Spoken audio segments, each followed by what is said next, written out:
Shalom Bapak Ibu Saudara kekasih dalam Tuhan, sidang jemaat Tuhan yang dikasihi oleh Tuhan Yesus. Kita bersyukur hari kemarin kita telah memperingati hari kenaikan Tuhan Yesus ke sorga. Dan sebagaimana Yesus telah memerintahkan kepada murid-murid pada saat dia naik ke sorga, ada pesan yang dia berikan kepada murid-murid, yaitu pesan bukan hanya sekedar seperti yang saya katakan kemarin atau sampaikan kemarin, bahwa tapi kamu akan menerima kuasa kalau Roh Kudus turun ke atas kamu. Tapi ada pesan-pesan yang jauh sebelum itu dia telah pesankan kepada murid bahwa Tuhan tidak akan meninggalkan murid-murid sebagai yatim piatu.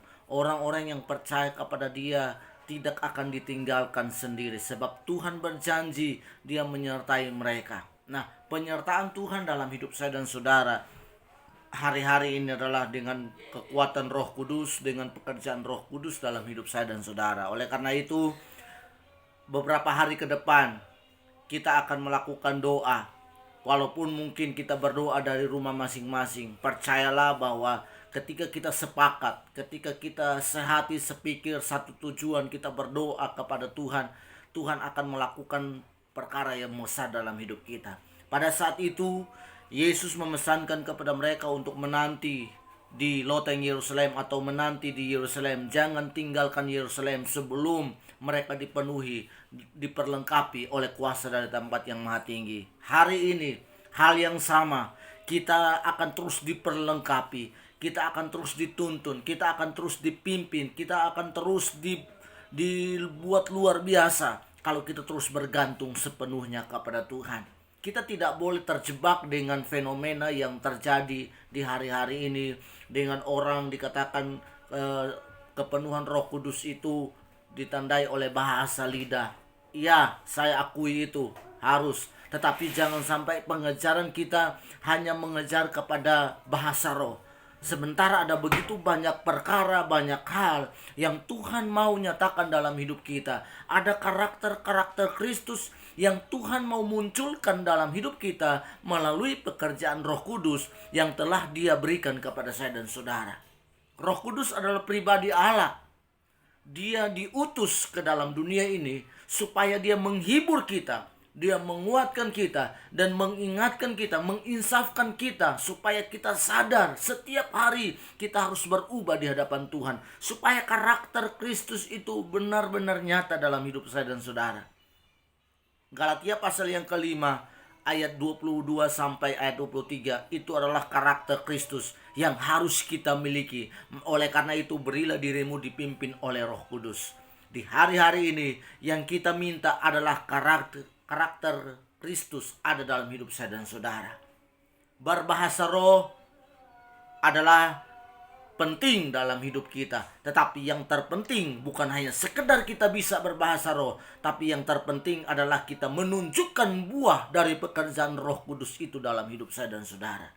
Oleh karena itu, doa yang kita akan lakukan seperti murid-murid bersama para wanita, mereka berkumpul di loteng Yerusalem. Sekelompok kecil jemaat ini berkumpul berdoa kepada Tuhan. Mereka sepakat seperti dalam Kisah Rasul pasal yang pertama ayat yang ke-14. Di sana dikatakan mereka semua bertekun dengan sehati dalam doa bersama-sama dengan beberapa perempuan serta Maria ibu Yesus dan dengan saudara-saudara Yesus. Jadi Bapak Ibu Saudara kekasih dalam Tuhan, di dalam doa kita untuk kita mengalami kuasa Tuhan, untuk kita menikmati bagaimana karakter Tuhan itu melimpah atas hidup saya dan saudara, tidak lain adalah kita sepakat dalam doa, kita sehati dalam doa, dan kita sungguh-sungguh berdoa.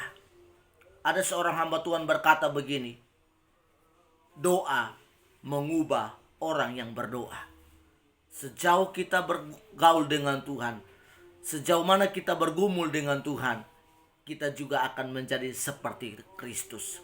Pikiran Kristus ada dalam hidup kita, hati Kristus ada dalam hidup kita, sehingga dalam kita bertindak, dalam kita beraktivitas, dalam kita melakukan segala sesuatu, kita adalah mata kita tertuju hanya kepada Yesus. Oleh karena itu, saya himbau kepada seluruh jemaat, kepada semua anak-anak Tuhan, Mari yang kita kejar bukan hanya sekedar bisa berbahasa roh hari-hari ini, tapi yang kita kejar adalah karakter Kristus semakin menguasai hidup kita, sehingga kita menjadi berkat bagi orang-orang di sekeliling kita. Banyak orang memiliki kesabaran, banyak orang memiliki kasih, tetapi kasih mereka adalah berasal dari manusia. Tapi kalau Roh Kudus yang memenuhi hidup kita, kalau kita izinkan Roh Kudus memimpin hidup kita, maka kita akan menjadi orang yang berbeda dengan dunia. Kita akan menjadi pribadi yang menyenangkan Tuhan. Kita akan menjadi pribadi yang benar-benar sesuai dengan apa yang Tuhan mau dari hidup kita. Hari ini, biarlah kita mulai doa hari ini.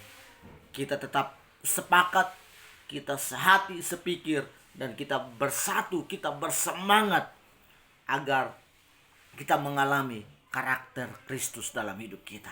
Puji Tuhan, Tuhan Yesus memberkati. Selamat berdoa selama 10 hari ke depan. Alamilah kuasa Tuhan, alami lawatan Tuhan, dan biarlah luangkan waktumu.